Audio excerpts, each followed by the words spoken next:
So the next speaker is Altman, and I would like to make a personal comment. So I got into contact with him because he found a small mistake in one of my papers, and sometimes mistakes are good because they lead to some new research, and today I want to speak about this. So thank you very much for coming, and speaks about lower sets, the products of well-ordered sets. All right, well, thank you all. So I'm going to be discussing the theory of well-partial orders and their types. So well-partial order, it's partial order X with no infinite descending chains, so it has to be well-founded. But we have a stronger condition. It's not just well-founded. It's not just a well-founded partial order. It's one with also no infinite antichains. There's a number of equivalent definitions of this. They've kind of been rediscovered a lot. They're actually more commonly studied as well quasi-orders where you don't require anti-symmetry, just because this happens to be convenient for a lot of the ones that come up a bunch are sort of more naturally occur without anti-symmetry. But everything I'm going to be talking about is going to be an honest partial order with anti-symmetry, so I'm going to say well partial orders. And sort of the big theorem about these is, I said they have a bunch of equivalent definitions. One of the equivalent definitions that every way of extending it to a total order yields a well order. And the big theorem about these is that if you look at all the ordinals, if you fix a well partial order, you look at all the ordinals you obtain by extending it to a well order, there's always the largest one. And moreover, John Parikh, who proved this, they also right, so it's denoted O of X, and following Kreis and Thomas, I'm going to call this the type of X. And they proved some ways of computing these, and in particular, two noteworthy ones are. So first of all, any well order is a well. I mean, that's obvious. I mean, but so just here we can get some basic ones, right? Because obviously, any well order alpha is a well partial order of type alpha.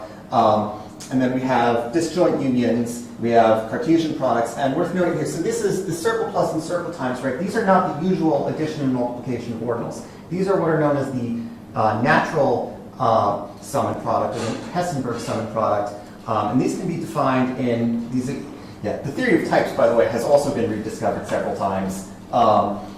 And as well as the theory of the natural operations has also been rediscovered several times. These can just be defined. One way to define these, for instance, is the natural sum is just you add up the Cantor normal forms as if they were polynomials in omega. The natural product is you just multiply out the Cantor normal forms as if they were polynomials in omega. And this leaves the question, how do you add the exponents? Well, you use natural addition. And so these are, for instance, right, if you're familiar with the surreal numbers, these are the operations that the ordinal numbers including the surreals with, right? Not the ordinary ones, obviously, because those aren't even commutative. Anyway, so I'm going to give some examples here, and I'm not going to discuss this in too much detail because I'm just using these as examples. So we have Higman's lemma. If we have a well partial order X, then we can turn the set of finite words on X into a well partial order. And I haven't defined the order there, but I'm not going to go into that in too much detail. The thing I want to point out here is the type, is this formula for the type, which is given by, we've got, omega to the omega, O of X minus 1 if O of X is finite. By the way, note that if X is finite, then O of X, the type of X, is just counting the cardinality of X. It's when X is infinite that we will learn more. In the generic case, it's sort of, it's omega to the O of X. The really interesting thing is that if O of X is of the form epsilon plus finite, right? For any epsilon, here epsilon is just any epsilon number, then we get this extra plus 1 up there. And there's a good reason for this, which I will kind of talk about later. By the way, I don't want you to get the impression just from this example and the previous two, right? That in general, if we have some transformation on well partial orders that we can necessarily determine O of T of X just based on O of X, right? I mean, that held true in this previous case where, it's really nice, it's just the natural product, or natural sum, natural product. Here it's just, this particular function. In general, it's not going to be a function of O of X, but these cases are nice. And the other example is, a similar thing is, we're going to consider finite multisets drawn from X. And again, I haven't defined the order here. I'm not going to go into that because I'm just using this as an example. But we get a very similar thing. Here, it's this multiplicative function, right?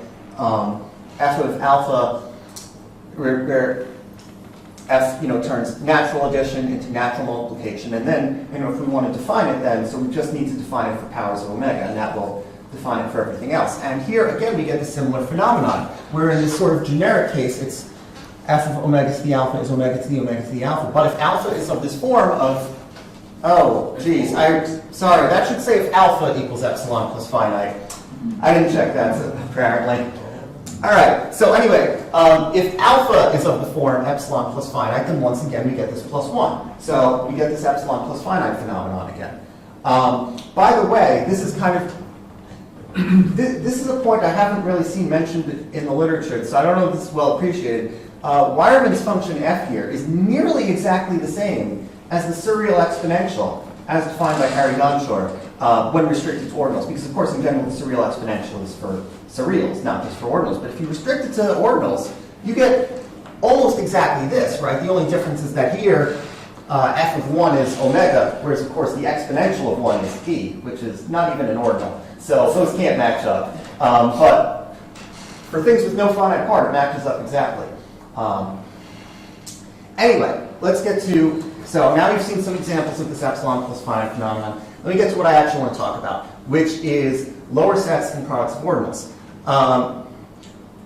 So first off, let me make some notation. If x is a well-partial order, I'm going to use I of x to denote the collection of lower sets in x, and I'm going to order these under inclusion. This is actually more commonly thought of in terms of the power set of x under a different order that once you mod out by equivalences, it's the same thing. I'm not going to go. So I mentioned that the type of x has a number of equivalent definitions. Here's one of them. So this is an equivalent definition for well-partial order. One equivalent definition of well-partial order is that x is a well-partial order if and only if I of x is a well-founded partial order. And so O of x is actually just the height of this well-founded partial order we get from it, I of x minus 1 for the top. It's the height within I of x of the top element, or equivalently, it's the height of the poset of proper lower sets in x, right? So we can say that the height of x, sorry, not the height of x, the type of x is the smallest ordinal bigger than the type of L for any proper lower subset L contained in x. And I'm also going to want to consider d of x, which is the set of lower sets of x that are just the downward closure of a finite set of elements. And so, for instance, as an simple example here, if we have omega cross omega, just 2 dimensions, what's d of that? That's Young's lattice. I mean, there I said that's not just given by the downward closure of a finite set. Those actually are finite sets, right? In general, if we take the product of m copies of omega, right? Any element only has finitely many things less than or equal to it. So those actually are finite sets. But I want to consider this in general. So if I have a bunch of ordinals, alpha 1 through alpha m, I want to ask what is the type of, because these both are well partial orders, I want to ask what is the type of d of alpha 1, of the product of alpha 1 through alpha m, and what is the type of I of the product of alpha 1 through alpha n. Now, I'm really going to focus on this core case of d of, those are commas? Those should be, oh my god. Well, I didn't check this well enough. Sorry, that should obviously say d of the product of omega to the alpha 1 through omega to the alpha m. And I'm going to consider that as sort of the core case I'm going to focus on, because everything else can be built out of that case. And mind you, there is interesting things going on in building those other cases out from this core case that actually requires a fair bit of work to prove that it all works properly. But I don't want to focus on that. I want to focus on this core case. And one thing I do want to note is that even though I've written d of omega to d of this, or more generally, d of alpha. Did I use? Oh, that's inconsistent. Oh well. Oops. No, wrong way. Here we go. Even though I did write d of alpha 1 through alpha n, which I defined as follows, I'm kind of also thinking of this as the set of lower sets in alpha 1 cross, etc., cross alpha m, which are, you might say, strictly bounded in each direction. Meaning, for each of the m directions, there is some point which it does not reach. Like, if you project it onto each of the m axes, there is some point that will be missed. And you know, if the alpha I are all infinite, this is isomorphic. Some of them are finite. It just introduces an offset by 1. So that's more or less the same thing. Which, anyway, as I was saying, the core case is, and those should be betas instead of alphas, but it doesn't matter. Is d of a product of powers of omega, and like I said, so as an instance of what I said that you can form the others out of this is that if you take one of these instead of it being a power of omega, it's a power of omega times k, you're just going to get the product of k copies of what you would have gotten with the powers of omega in the core case. And for instance, as if we want the full I, where we want all lower sets and not just the ones given by finally many, given by the downward closure of finally many, or just the ones that are strictly bounded in each direction, then we can recover this by just adding 1 to all things to each input. Anyway, and so let me talk about the smallest, sort of non-trivial example here, which is, well, what if we just multiply together m copies of omega? And the type of this that we get is omega to the m minus 1. And so, for instance, I mentioned, if we set m equals 2, right, we get Young's lattice, and we conclude that, oh, Young's lattice is type omega to the omega. So that's nice.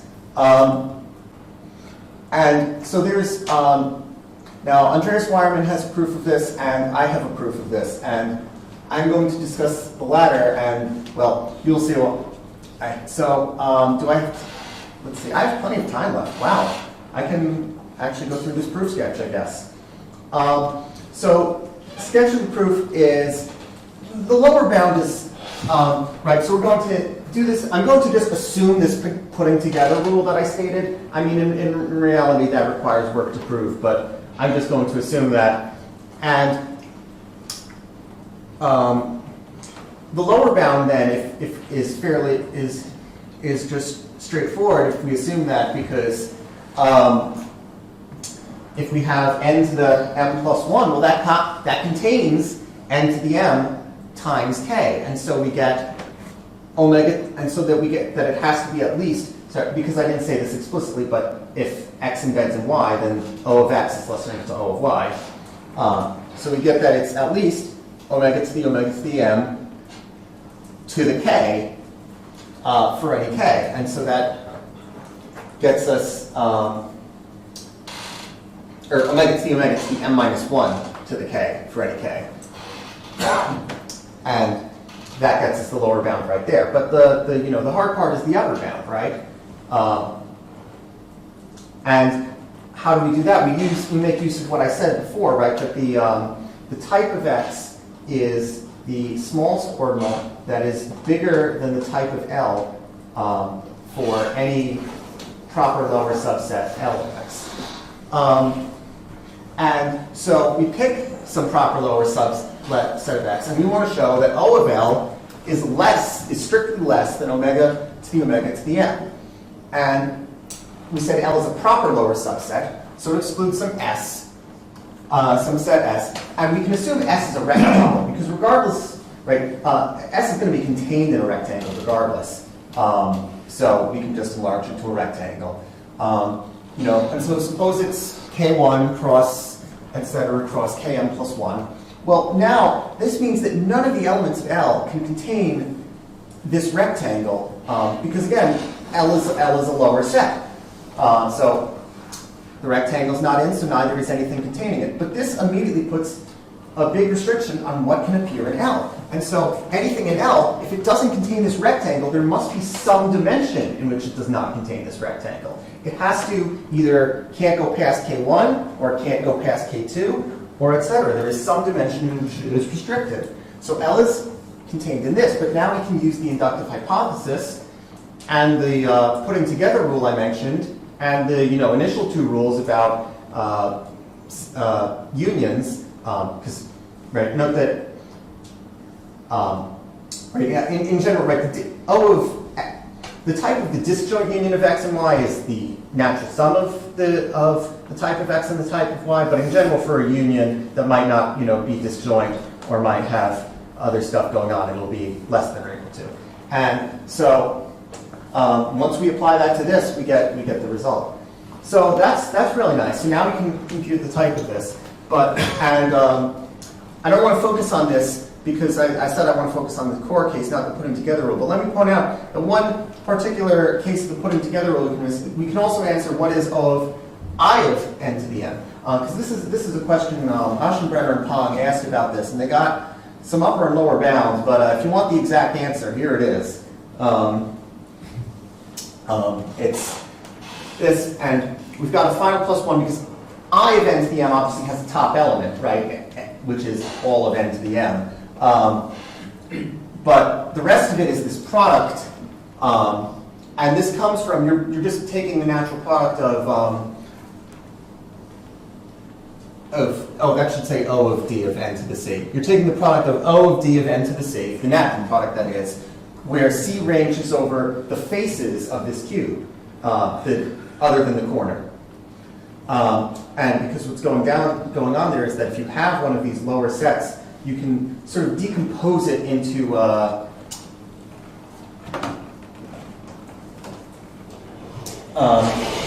this is the two-dimensional case is a little misleading, but as a quick, if I have some general lower set in n cross n, well, I can sort of decompose. I can sort of say, oh well, here's its part along this axis, and here's its part along this axis, and then I'll just pick this to be the bounded part. And this isn't uniquely defined, but it doesn't need to be.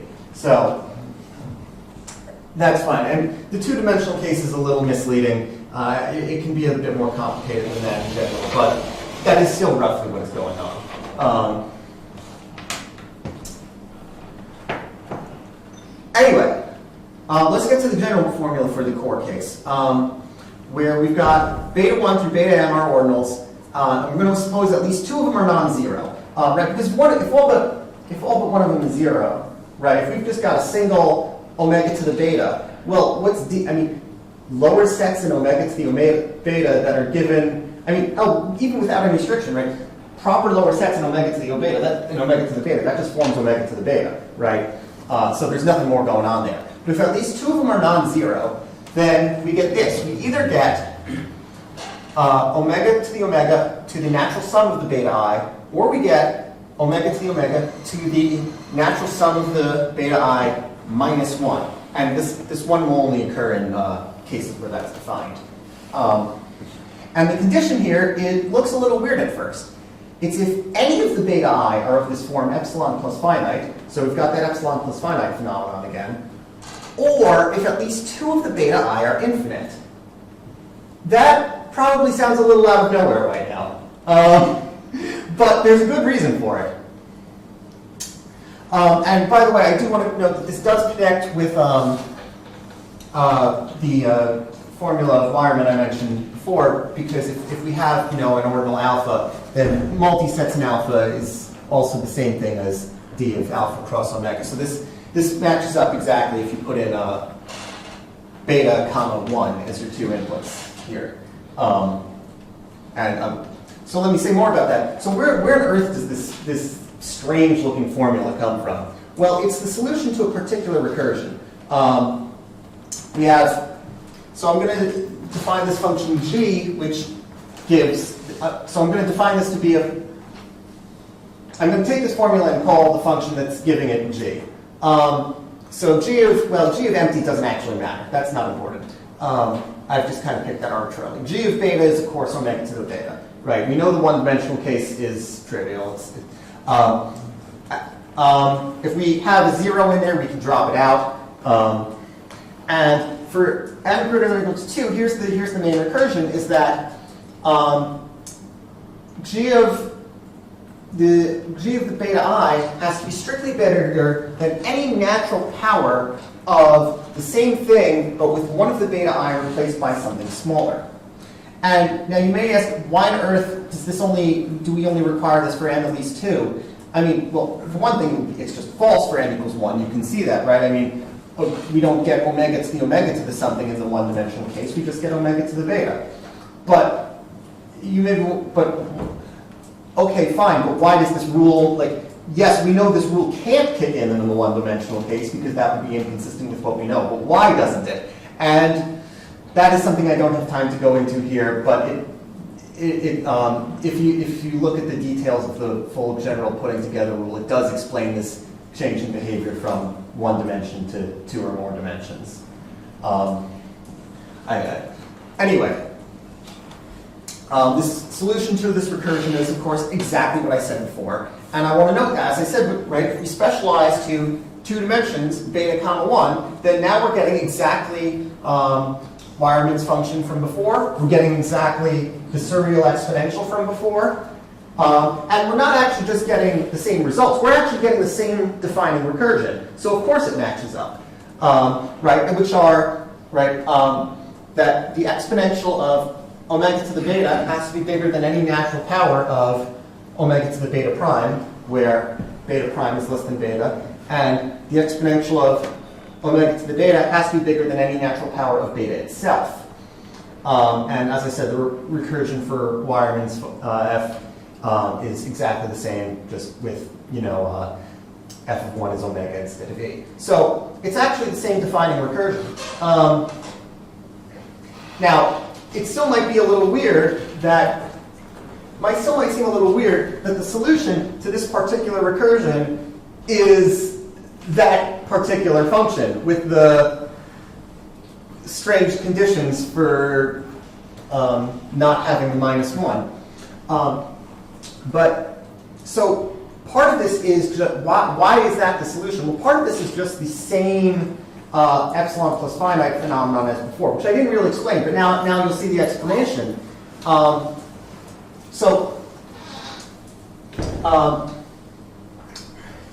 I mean, why is this a natural addition at all, right? Well, this recursion, if we assume that our answer is of the form omega to the omega to the beta, this is basically exactly the recursion for natural addition, which I didn't state, but there is a recursive definition for natural addition, right?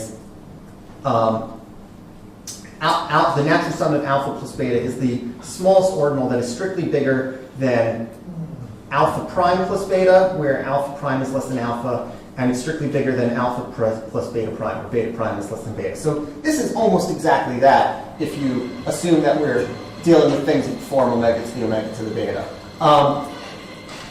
But we do have this little offset here, given that we're starting from g of 1, 1 equals 1, right? I mean, normally you start from 0 plus 0 is 0, right? But here we're starting from 1 plus 1 is 1. I mean, 1 plus 1 is not 1. We've got this little -1 offset here that this introduces.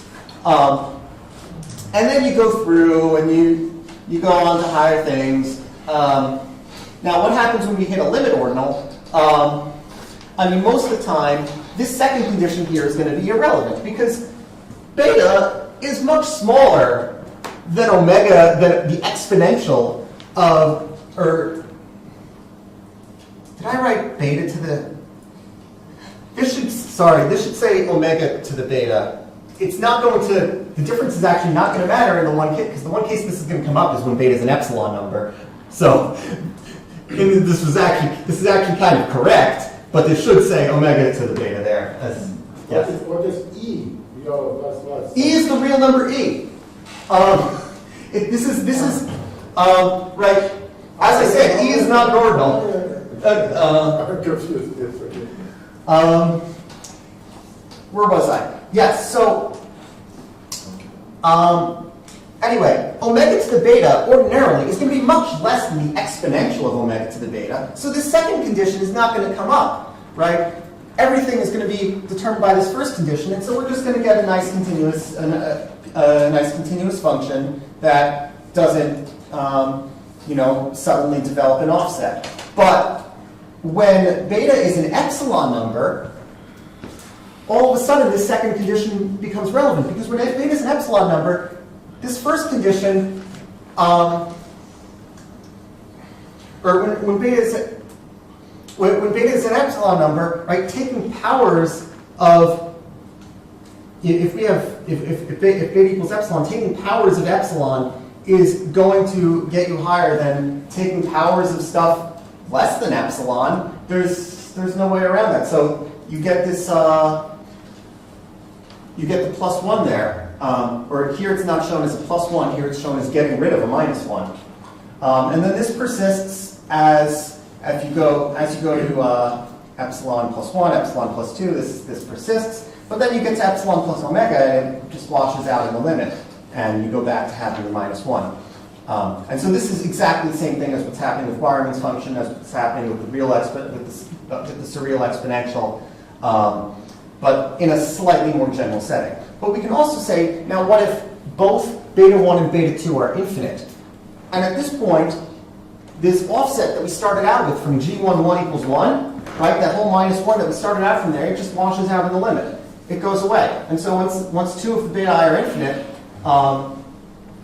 we no longer have any offset, and that's just gone forever. Now, I mean, I should say, now I did the two-dimensional case of this first, and when I went to generalize it to more than 2 dimensions, I figured, so I initially wrote the condition of, if one of the beta I is an epsilon plus finite, or both of them are infinite. Now, what's the obvious generalization of that? Oh, if one of them is an epsilon plus finite, or all of them are infinite. But that's not the right generalization. It's not if all of them are infinite, it's if at least 2 of them are infinite. And why is that? Because, well, if at least 2 of them are infinite, well, then it's still having this 2-dimensional case below it affecting it. So once at least 2 of them are infinite, that -1 is gone, and it's not coming back. Okay, there's one more thing I want to touch on here, which is, let's consider just that 2-dimensional case, by the way. In the 2-dimensional case, if we have lower sets in alpha cross beta, right? A lower set in alpha cross beta, and we want to restrict to ones that are, bounded in both directions, strictly bounded in both directions. Well, that's just an order reversing function, a weakly decreasing function from alpha to beta. So, we might want to restrict to ones that are eventually 0, because, again, we want it to be strictly bounded in both directions, not just above, but also to the side. And so this leads to, well, you could consider this from not just alpha to beta, but from alpha to any well partial order x, because this does indeed get you another well partial order, and I didn't put a name on that. That's due to various people. And I want to state, and in that case, I don't think, in that case, the type of order reversing functions from alpha to x is not just going to depend on alpha and O of x. This is not a nice case where it's just a function of the types of the inputs. It's going to depend on additional stuff. But I thought at least maybe we can get this upper bound, that we can upper bound it in terms of this function of alpha and O of x, and which this is a function that I now know how to compute, because from the core case that I described and the putting together rule that I did not describe. Now, when I say conjecture here, what I really mean is this is a statement that I went around telling people I had a proof of, and then it turned out my proof didn't actually work. But I think this is true. And I should note this is not trivial, by the way, right? There is an obvious inclusion from rev alpha x to rev alpha O of x, but it's not an embedding. And if you have an injection that isn't an embedding doesn't really work particularly well with types. So, yeah, and actually, you could ask this in even more generality, and I'm not going to call this a conjecture. I'm just going to call this a question. Because Aschenbrenner and Pong, same people who asked about the I of n to the m, they also proved back in 2004 that if we have if A is a well partial order such that I of A is also a well partial order. Remember, I of A doesn't have to be a well partial order. It only has to be well founded. But if it is a well partial order, then order reversing maps from A to B, where B is a well partial order, is itself a well partial order, right? Because I of A, right, lower sets in A, that's the same thing as order reversing functions from A to 2, right? But what Aschenbrenner and Pong proved is that if order reversing functions from A to 2 is a well partial order, then order reversing functions from A to B is a well partial order, where B could be any well partial order at all.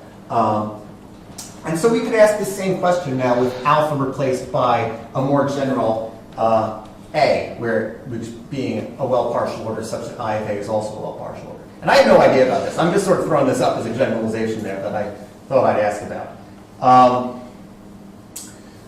Yeah, I think that sums up what I wanted to say. Thank you all for your attention, and I can answer any questions.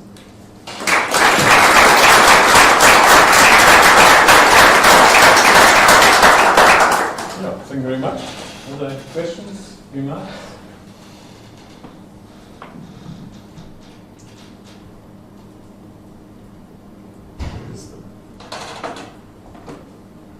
So what exactly was Byron's mistake?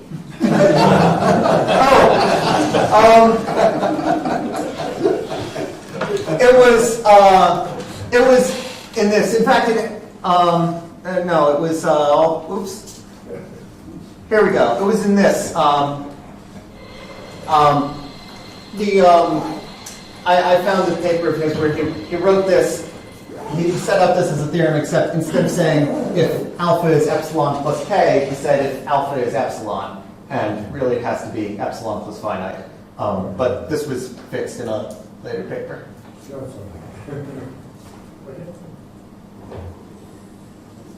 Actually, the story is somehow funny, because first I got an email, and it's a mistake, and then I could write back that the solution was already given in another paper. So. Yeah. Anyway, it was a very interesting change. Yeah, the other paper didn't deal directly with that, so I missed it at first. It was kind of buried in there. But. Okay, further questions? If not, then let's thank Harry again.